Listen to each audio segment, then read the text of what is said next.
Don't let tomorrow's solutions get stuck on today's obstacles. Help move what matters at Iowa State. Iowa State students have big ideas. My name is Cam Schaefer. I'm the CEO and co-founder of Spock's Sanctuary, which is a exotic companion animal rescue, and we provide other services in education and nutrition. And it all started with a little help from cyclones like you.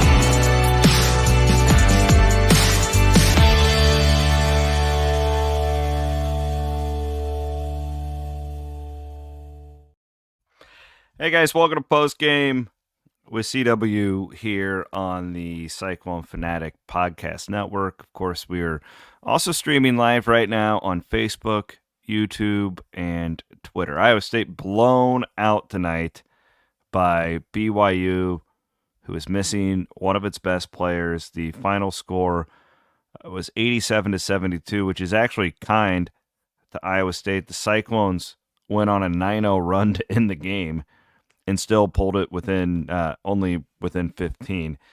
I actually thought at the end, and I don't know if he would say this, but it was almost like TJ Otzelberger, either he was trying to save the legs of some of the starters or he was sending a message of some sort because he was playing really odd lineups. We even saw Omaha Ballou get into the game there at the end, but really a bad second half. That's the worst half Iowa State's played this year. Let me pull up the second half numbers. Yeah, I mean, again, it got so skewed there with that 9-0 run. Iowa State was outscored 48-37. I can't imagine they've given up 48.5 this year. BYU in the second period was almost 60% from the floor. So, yeah, it's about what I thought, where Iowa State goes 11% from three-point range. So, yeah, here's the deal. At the first half, Iowa State played really well offensively in the first half to get to 35. I thought they competed. The difference was they weren't great on the glass. Gave BYU some second chance points, which, second looks, I would say. They didn't have that many second chance points, but it just didn't feel like Iowa State was really probably physical enough, I thought, to start that basketball game. Trey King got in foul trouble, which is really hard for this team when that happens, because then sometimes in Iowa State, when Hassan Ward gets ejected, then you've got to play Momcilovic at the four sometimes in the rotations. It just really got away from Iowa State. I thought Iowa State really, I don't know if I say lost its composure, but they were completely out of sorts there in the second half. Never really bounced back to playing the way that we've seen this team play and that we know that they're capable of. This kid, Johnson from BYU, he's not a kid. He's 26 years old, 10 of 16 tonight for 28. He was fantastic. And 13 threes.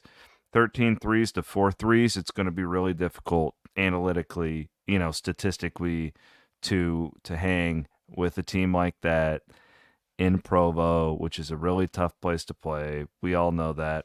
Something about these Iowa State and BYU games too that are just wild, that they always get chippy, and they've only played 6 times in history, 7 tonight, and it's always a wild one.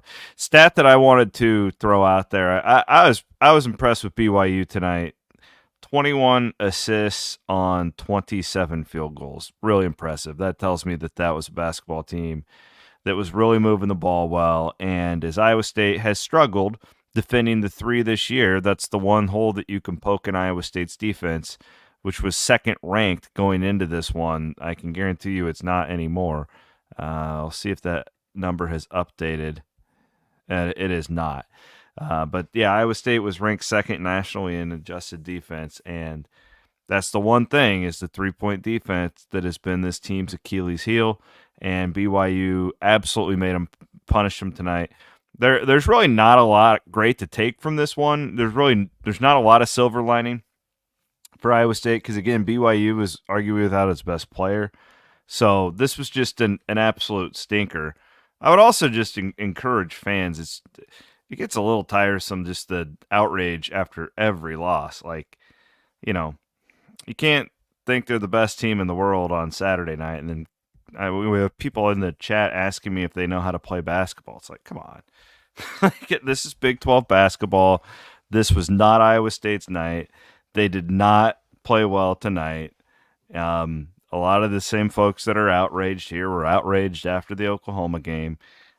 This is kind of the way it goes. Now you got to respond though, right? You got to respond, and I'm guessing that they will because we've seen them do it, and I think this is clearly a really talented team. But they got punked tonight. They got punked tonight. We got some good points too. Like BYU didn't shoot horribly, or they didn't shoot great. I mean, they were 37% from three.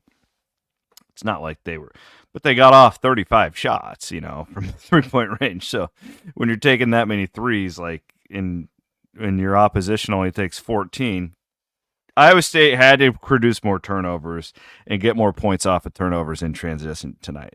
That was the difference. And you force 11, you get 10 points off of turnovers tonight. That's just not enough. That was going to have to be the difference for Iowa State, is because if you force more, you likely that means you're applying more pressure.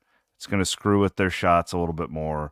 They never really felt out of rhythm to me. Again, the 21 assists on 27 field goals. That tells me that was a really efficient offensive night for BYU, despite the fact that you guys are right. They didn't put up a great stat line as far as that goes, but pretty poor showing tonight for the Cyclones. I can promise you that's going to be a long flight home. They've got the time change. The guys are probably going to get back at like 2, 3 in the morning. That is not a lot of fun. You got to go now to TCU. Did TCU end up winning tonight? Let's find out here. I think that they did. No, they ended up losing. Wow, Cincinnati with the comeback. Okay.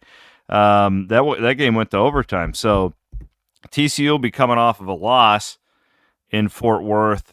I'm on the record going into this one. I thought Iowa State had a better chance to win this game than they would in Fort Worth. So I didn't necessarily think they'd win tonight, but I did not see a 15-point loss coming. That's a bummer. So anyways, they're not. What else am I going to analyze on this? Everybody's asking me, is Taman okay? I don't know. I'm clearly in my office here in Central Iowa. I'm not at the game, so we're going to have to stay tuned on that.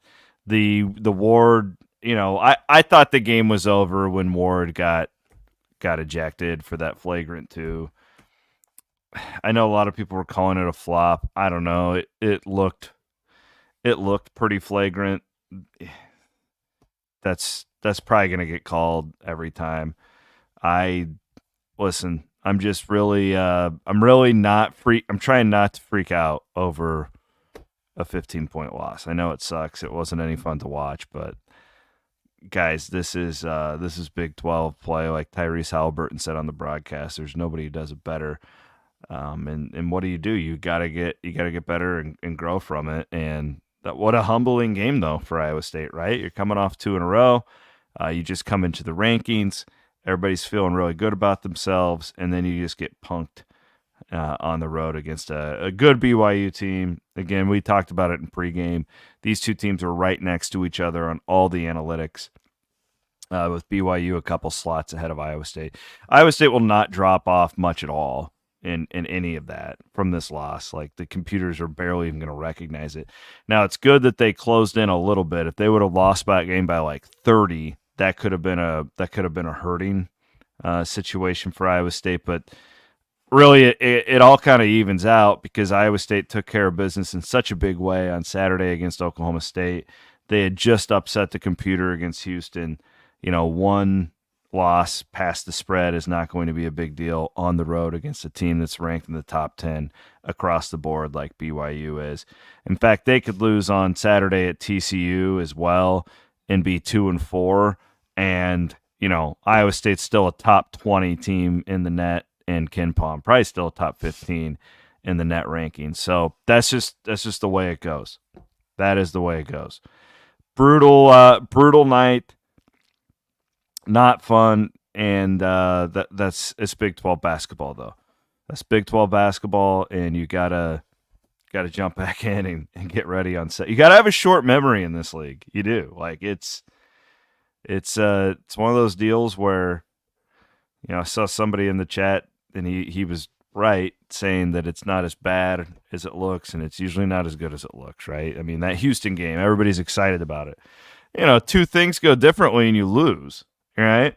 And then the comments are completely the opposite in the post game. I've been doing this too long. I mean, one call goes differently in that game, and hell, Iowa State's in a totally different spot with one win over a bad Oklahoma State team that got killed tonight by Kansas.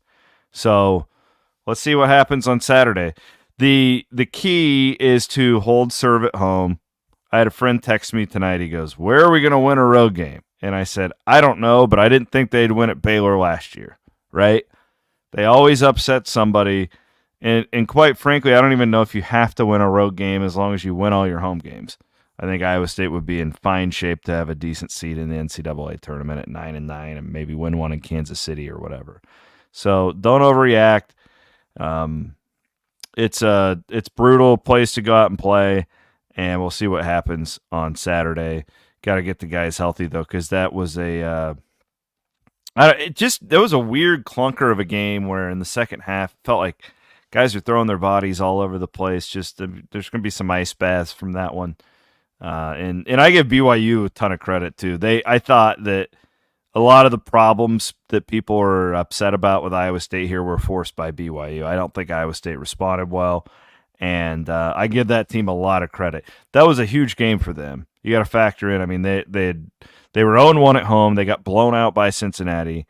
Then they lose their one win was against UCF. They're looking at 1-2.